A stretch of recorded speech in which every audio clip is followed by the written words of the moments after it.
కార్తీకం నేటి కర్తవ్యం శీర్షికలో పార్వతీదేవి ఏ విధంగా కుల ధర్మ పత్నిగా ఉందో ఆ విశేషాన్ని తెలుసుకుందాం. కులధర్మ పత్ని అవును, ప్రతి ఇంట్లోనూ ఉండేటటువంటి ధర్మ పత్ని ఎలా ఉండాలో ఆ విశేషాలని పార్వతీదేవి అమోఘంగా మనకి తెలియజేసింది ఈ శ్లోకంలో.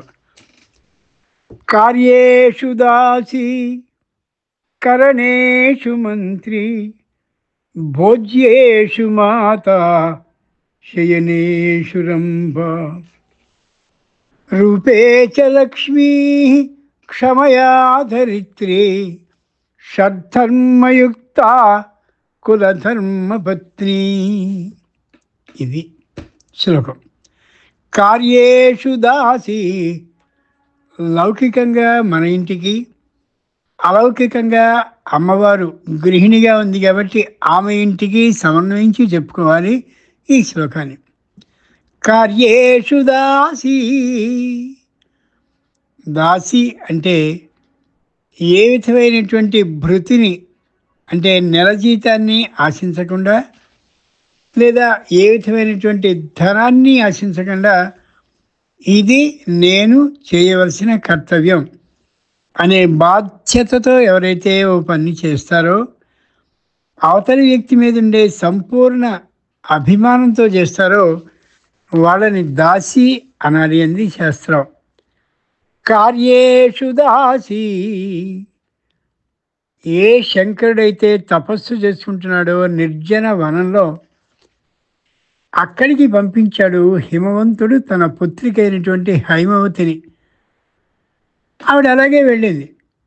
నాన్న ఏమిస్తారు నాకు అని కానీ, దీనివల్ల నాకు ఏ ప్రయోజనం ఉంటుంది అని కానీ, లేక అంతసేపు చెయ్యాలా అని కానీ ఏమీ అడగల. ఇది నా కర్తవ్యం అంతే. అలాగే లౌకికంగా ఉండేటటువంటి గృహిణి కూడా, నేను ఈ ఇంటికి ఇంత చాకరీ చేస్తున్నాను, ఎంత ఇస్తావు నువ్వు? అది కాదు, అది నీ ఇల్లు. గృహిణి గృహముచ్యతే.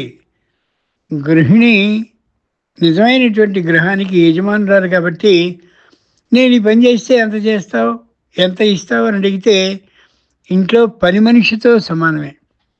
అలా కాకుండా ఇది నా ఇల్లు, నేను ఇంటికి చేసుకోవాలి అని చెప్పి తాను యజమానురాలిలాగా ఉండేటటువంటి ఏ వ్యక్తి కూడా ఇంత అని ఆశించదు. పార్వతీదేవి అలాగే శంకరుని విషయంలో ఆయన తపస్సు చేస్తుంటే పరిచర్య చేస్తూ ఉండిపోయింది తప్ప ఏ విధమైనటువంటి ఆర్థిక వివరాలు జీతం రూపంగా కానీ మరో రూపంగా కానీ అడగనే లేదు. ఇది మొదటి లక్షణం, కుల ధర్మపత్రిక ఉండాల్సిన మొదటి లక్షణం. 2, కరణేషు మంత్రి. ఏదైనా సరే తలపట్టు సమస్య కానీ వచ్చినట్టయితే మంత్రి. మంత్రము అంటే మనం ఆధ్యాత్మికంగా చేసేటువంటి మంత్రోపదేశం, మంత్రం అది కాదు. చక్కరైనటువంటి ఆలోచనని ఏదైతే చేస్తుందో, ఆలోచనని చేసి చెప్తుందో తన భర్తకి, అది మంత్రి అంటే. కరణేషు మంత్రి. పాల సముద్రాన్ని చిలికేటటువంటి సందర్భంలో బ్రహ్మాండమైనటువంటి విషం యువతలకి వస్తే విష్ణువుతో సహా అందరూ దేవతలు పారిపోతూ ఉంటే ఆవిడ స్వయంగా అంది, ఎందుకయ్యా చూస్తావు? మృంగుమని సర్వమంగళ మంగళ సూత్రంబునెంత మది నమ్మినదో, స్వీకరించి మరేం పర్వాలేదు, నేను చూసుకుంటాను. అది అక్కడ మంత్రి అంటే.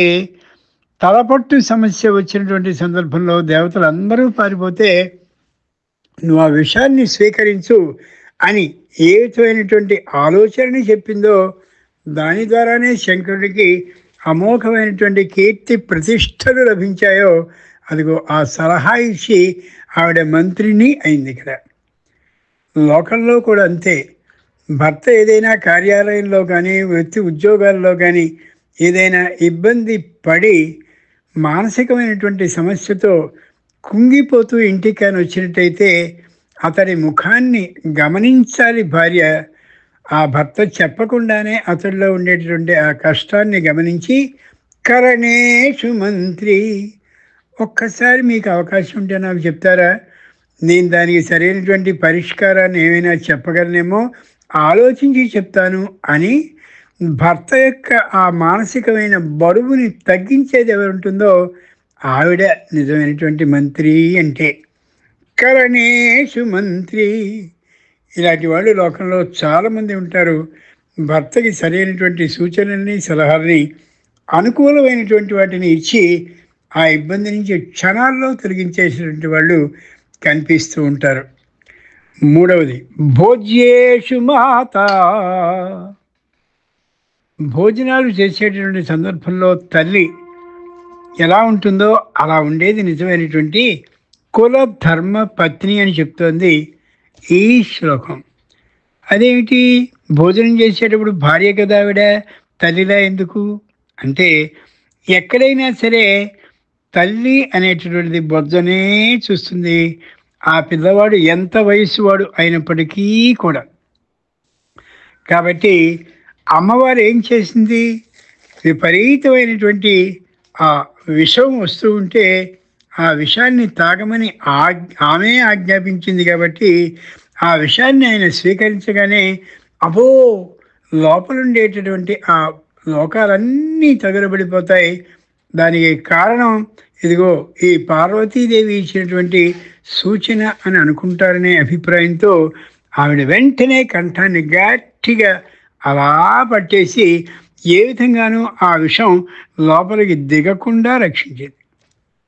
కాబట్టి భోజ్యేషు మాత, లోకంలో ఏంటైతే తల్లి ఏం చేస్తుంది, పిల్లవాడు విపరీతంగా తినేస్తూ ఉంటే ఇష్టమైనటువంటి పదార్థాన్ని, ఆ పదార్థాన్ని తింటే వాడి ఆరోగ్యం దెబ్బతింటుందని గమనించి పిల్లెత్తుకుపోయింది, అబో కాకి పట్టుకుపోయింది, అయ్యో అయిపోయింది అంటూ ఇలా చెప్పి ఆ బొజ్జని రక్షించి వాడిని ఏ విధమైనటువంటి ఇబ్బందికి గురి కాకుండా అనారోగ్యం వాడికి కలగకుండా రక్షిస్తుంది. అది భోజ్యేషు మాత.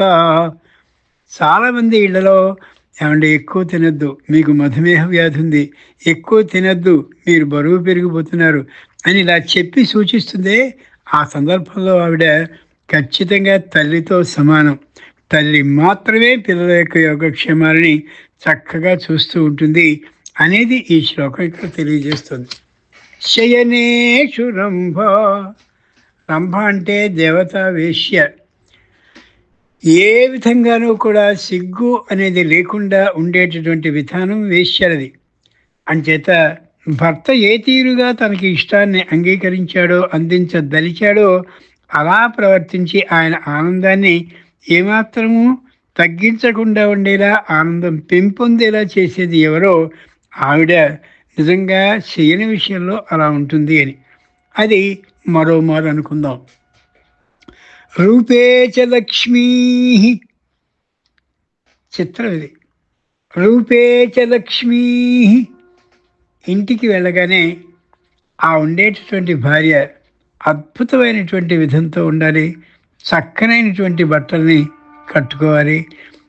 నా భార్య ఎలా ఉంటుంది అని ఒక్కసారి కళ్ళలో తలుచుకోగానే మంచి వస్త్రాలని కట్టుకుని అప్పుడే ప్రయాణానికి వెళ్ళడానికి సిద్ధంగా ఉండేటటువంటి విధంగా ఉన్నట్లయితే భర్తకి చెప్పలేని ఆనందం కలుగుతూ ఉంటుంది.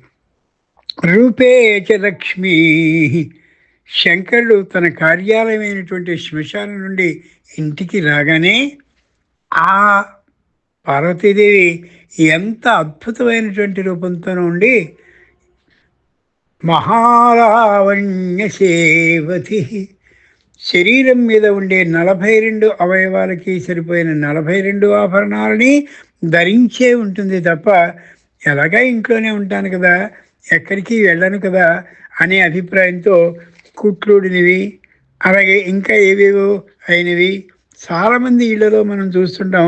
చిరిగిపోయినవి, పూర్తిగా నలిగిపోయినవి అయిన బట్టలు వేసుకునే ఆడవాళ్ళు కనిపిస్తూ ఉంటారు, గృహిణులే అయినప్పటికీ. అలా ఉండకూడదు. పూర్తిగా ఇంట్లో అట్లా ఉన్నటువంటి వస్త్రాలని అవతల పడేయాలి, లేదా కొద్దిగా అవి ప్రయోజనపడతాయి అన్నటువంటి దశలో ఉన్నట్టయితే వాటిని పనిచేసేటటువంటి వాళ్ళకి, బీద సాధలకి ఇచ్చేయాలని ఈ శ్లోకం తెలియజేస్తుంది. రూపే చ లక్ష్మీ అంచేత భార్య చక్కనైనటువంటి వస్త్రధారణ చేసి చూడ్డానికి ఎంతో ముచ్చటగా ఉండేలాగా ఖచ్చితంగా కనిపించాలి. క్షమయా ధరిత్రీ. ఇక క్షమ అంటే ఓర్పు. ఓర్పు విషయంలో భూదేవితో సమానంగా ఉండాలిట. భూదేవి ఎంత ఓర్పో కలిగింది. ఎందుకని ఎక్కడెక్కడ ఏ విధమైనటువంటి గోతుల్ని పెట్టినా, గొప్పుల్ని పెట్టినా, బండరాళ్ళని పడేసినా, పూర్తిగా ఆ ప్రదేశాన్ని బురదగా చేసేసిన, అశుభ్ర పదార్థాలని విడుస్తున్న, ఏమాత్రము దానికి కాదు అనకుండా నా పిల్లలే అని భరిస్తూ ఉంటుంది భూదేవి. అది ఎంత గొప్ప విషయం. లోకంలో ఎక్కడైనా సరే చిన్నపిల్లలు మామూలుగా వాళ్ళకి ఆట వస్తువుల్ని మనం తెచ్చిస్తే అన్ని వస్తువులతోనూ కాసేపు ఆడుకున్నాక ఎక్కడి అక్కడ పడేసి వాళ్ళు వెళ్ళిపోతూ ఉంటారు. అయ్యో ఇలా అన్నీ ఇలా పడేసేసేమిటి అని తల్లి కోప్పడదు. చక్కగా ఆడుకున్నావురా నువ్వు అని చెప్పి మళ్ళీ అవన్నీ ఎక్కడెక్కడ ఉన్నారో అలా సర్దుకుంటుంది. ఎంత ఓపిక ఉంటే అలా చేయగలుగుతుంది. ఓ పక్క వృత్తికి, ఉద్యోగానికి, వ్యాపారానికి వెళ్తూ కూడా ఆ పిల్లల విషయంలో అంత ఓర్పుతోనూ ఉంటుంది తల్లి అనేటటువంటి ఆవిడ. క్షమయా ధరిత్రీ. ఏ శంకరుడు మన్మథుణ్ణి పూర్తిగా దగ్ధం చేసేసాడో తన 3వ కంటితో, ఆ దగ్ధం అయినటువంటి సందర్భంలో మన్మథుని భార్య అయినటువంటి రతీదేవి పార్వతీదేవి పాదాల మీద పడితే పార్వతీదేవి ఆ రతీదేవిని స్వయంగా ఓదారుస్తూ, నీకు మాత్రమే నీ భర్త కనిపించేలాగా నేను నీకు అవకాశాన్ని ఇస్తాను అని చెప్పింది. అంచేతనే మన్మథుడికి ఆ తనుడు అని పేరు. అంటే శరీరం ఎవ్వరికీ కనిపించకుండా ఉండేవాడు అని. ఎవ్వరికీ అతడి శరీరం కనిపించదు, కానీ తాను అంటే భార్య అయినటువంటి రతీదేవి ఎవరున్నారో ఆవిడికి మాత్రమే అతను కనిపిస్తూ ఉంటాడు. అంత తెలివితేటలతో, అంత జాగ్రత్తగా, అంత పద్ధతి ప్రకారం ఎవరిచ్చారో ఆ తల్లి పార్వతీదేవి క్షమయా ధరిత్రీ. అంతటి ఓర్పు కలిగినటువంటిది పార్వతీదేవి. కాబట్టి మొత్తం మీద ఆలోచిస్తే ఈ ఇంటికి సంబంధించిన యజమానురాలి నేను కాబట్టి నేను ఇంటికి ఏది చేస్తున్నా నా ఇంటికే నేను చేసుకుంటున్నాను కాబట్టి నేను దాసిగానే ఉంటాను. అంటే ఏమీ ఆలోచించకుండా, ఎంత దీనివల్ల ప్రతిఫలము అని ఊహించకుండా, భర్తని అడగకుండా ఉంటుంది. ఇది మొదటి లక్షణం. రెండవది, భర్తకి ఏదైనా ఇబ్బంది కలిగినట్టయితే వృత్తి, ఉద్యోగ, వ్యాపారాల్లో తగినటువంటి ఆలోచనని, సరైనటువంటి అనుకూలమైనటువంటి ఆలోచనని, ఎవరెవరికో మీదకో దాడి చేయాలి, పగపట్టాలి, ఇట్లాంటి ఆలోచనలు కాకుండా సాత్వికమైన అనుకూలమైనటువంటి ఆలోచనల్ని ఇస్తూ ఉండాలి. అది రెండవ లక్షణం. ఇక మూడవది, భోజనం చేసేటటువంటి సందర్భంలో ఆయనకి ఏది అనుకూలమైనటువంటి ఆహారమో, ఏది అతని ఆరోగ్యాన్ని దెబ్బతీసేదో గమనించుకొని ఆరోగ్యం రక్షింపబడేటటువంటి భోజనాన్ని మాత్రమే అతడికి అందించేలా చేసేటటువంటిది నిజమైనటువంటి కులధర్మపత్ని. ఇదిగో ఇది మూడవదైనటువంటి లక్షణం. ఇక నాలుగవది, నిద్ర పోయేటటువంటి సమయంలో భర్తకి అనుకూలంగా, ఇష్టంగా, భర్తకి ఏ విధమైనటువంటి అసంతృప్తి లేకుండా ఉండేలా చేస్తూ ఉండేది ఎవరో అదిగో ఆమె. ఇదిగో 4వ లక్షణం కలిగినటువంటిది శయన విషయంలో. ఇక 5వది, రూపం విషయంలో సాక్షాత్తు లక్ష్మీదేవిలాగా అనుకూలమైనటువంటి ఆభరణాలన్నింటినీ 42 అవయవాల్లోనూ ధరించేది. అంతేకాక నా భార్యని ఎప్పుడు చూద్దామనే తహతహని భర్తకి పుట్టించేది ఎవరైతే అవుతూ ఉంటారో, అంతేకాక భర్త వచ్చేటటువంటి వేళకి చాలా సుఖంగా, సంతోషంగా అతడి కోసమే ఎదురు చూస్తూ కనిపించేది ఎవరుంటారో ఆమె నిజమైనటువంటి భార్య అని తెలియజేస్తోంది. అంతేకాక ఈ శ్లోకం అంతేకాక అతడి కోసమని అలా ఎదురుచూపు చూస్తూ ఉంటే ఇప్పటి వరకు ఆ కార్యాలయంలోనూ, వృత్తి, ఉద్యోగ, వ్యాపార స్థలాల్లోనూ పడ్డటువంటి ఆ మానసికమైనటువంటి క్షోభ మొత్తం క్షణంలో తరిగిపోతుంది అంటోంది ఈ శ్లోకం. చిట్ట చివరిది క్షమయా ధరిత్రీ, ఓర్పు విషయంలో భూమితో సమానంగా ఉండాలని. భూమి మీద మహా బరువు కలిగినటువంటి పర్వతాలు ఉంటాయి, ఎంతో బరువు ఉన్నటువంటి సముద్రాలు ఉంటాయి, ఇంకా ఇంకా ఇంకా విశాలమైన చెట్లు ఉంటాయి. మొత్తం ఈ 84 లక్షల జీవరాశులు ఉండేది ఆ భూమి మీదే. అంత బరువుని మోస్తూ ఉన్నప్పటికీ కూడా నేను మోస్తున్నాను, కొన్నాళ్ళు విశ్రాంతి తీసుకుంటాను వంటి మాటలు ఏమీ మాట్లాడకుండా పూర్తిగా అంతటి బరువుని మోస్తూ కూడా చిరునవ్వుతో ఉండేటటువంటి లక్షణం కలిగింది ఎవరో, అదిగో ఆమె భూమి. క్షమయా ధరిత్రీ భూమి. అటువంటి భూమిలాగా సంపూర్ణమైనటువంటి ఓర్పుతనం కలిగి ఉండాలి. సంతానం కలిగిన తర్వాత ఏ స్త్రీ అయినా సరే తల్లి అయిన తర్వాత పిల్లలు అనుక్షణం విసిగిస్తున్నా, పిల్లలు అస్తమానం అటు ఇటు వెడుతూ ఎక్కడ ఏ విధమైన ఇబ్బందికి గురవుతారో అనే భయాన్ని కలగజేస్తూ తల్లి కూడా పరిగెత్తవలసినటువంటి సందర్భం ఏర్పడినప్పటికీ కూడా ఏమాత్రము వాళ్ళని విసుక్కోకుండా, కసుక్కోకుండా, చిరాకు పడకుండా ఆ ఓర్పుతనం ఎవరికైతే ఉంటుందో ఆ లక్షణం కలిగినటువంటి వాళ్ళని ఇదిగో ధరిత్రి, భూమితో సమానంగా చెప్తోంది ఈ శ్లోకం. ఈ 6 లక్షణాలు ఎవరికి ఉంటాయో అదిగో ఆమె మాత్రమే కుల ధర్మపత్రి అని చెప్తోంది ఈ శ్లోకం. శంకరుని యొక్క భార్య అయినటువంటి పార్వతికి ఈ 6 లక్షణాలు ఉన్నటువంటి కారణంగా నిజమైనటువంటి కులధర్మపత్ని ఎవరు అంటే పార్వతీదేవి మాత్రమే అని ఈ శ్లోకం చెప్తోంది. ఇంతటి అమోఘమైనటువంటి లక్షణాలు, అద్భుతమైనటువంటి విధానాలు కలిగినటువంటి ఏ పార్వతీదేవి ఉందో ఆ పార్వతి యొక్క ఆ గౌరవాన్ని, అభిమానాన్ని నిరంతరం కాపాడుతూ ఉంటూ ఆమె అభిమానాన్ని సంపూర్ణంగా ప్రేమని పూర్తిగా పొందినటువంటి వాడు, పొందగలిగిన వాడు శంకరుడు. అంటే శంకరునికి పార్వతికి ఉండే అన్యోన్య దాంపత్య విధానాన్ని మనం అర్థం చేసుకోగలగాలి. ఇప్పటికి అయింది కదా, రేపటి రోజున శంకరునిలో దాగినటువంటి మరో అద్భుతమైనటువంటి రహస్యాలని, విశేషాలని తెలుసుకుందాం. మరి నేటికి స్వస్తి.